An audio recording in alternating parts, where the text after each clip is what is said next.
fait état d'une augmentation inquiétante du nombre de cas de violence à l'école. Petite Émilie, 6 ans et demi, l'unique fille d'une famille reconstruite, une mère pour qui elle est toute sa vie, et un beau-père qui l'aime comme si elle était de lui, si gentille, si belle, les yeux qu'en sorcelle, pour ceux de sa mère, en était la prunelle, ne pourrait pas vivre une sans elle, leur relation était devenue plus fusionnelle.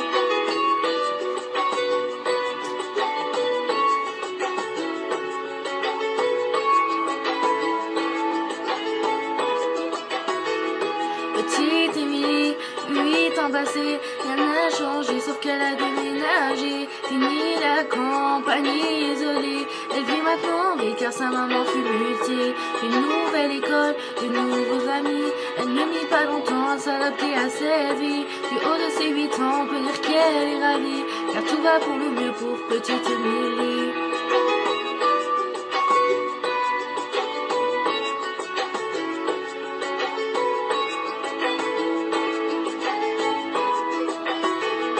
Petite Émilie, 10 ans, était devenue une petite fille comblée. On peut dire que l'école lui plaisait. Bonne élève pour maman, elle en était une fierté. Un peu rondelette, de bonne petite joue. Elle essuie les critiques de quelques jaloux. Devant les profs, il l'appelait bouffe-tout. Mais ce ne sont que des enfants après tout.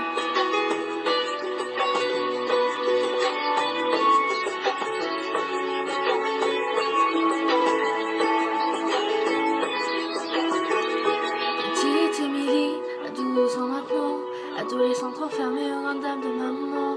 Émilie, joli visage souriant, c'est une petite fille monsarte qu'elle est devenue à présent. Faut dire qu'au collège, tout avait changé, trop d'élèves ne faisaient que de se moquer. Partout elle se sentait rejetée, tantôt frappée, tantôt injuriée. Elle se demandait comment faire face, elle était devenue le sauveteur de la classe. Sur les réseaux sociaux, il l'appelait la dégueulasse. Des photos d'elle tournées montrant son rang qui dépasse. Ne sachant pas comment faire, comment réagir à cet enfer. Par honte et ne voulant pas affronter sa mère, petite Émilie décida de se taire.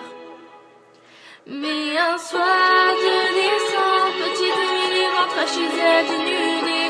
Ses camarades, tous ensemble, avaient enfermé dans le vestiaire pour la doucher. C'en était trop pour elle, tant qu'elle ne puisse encore supporter. Alors elle étendit ses ailes, prit son envol vers la paix.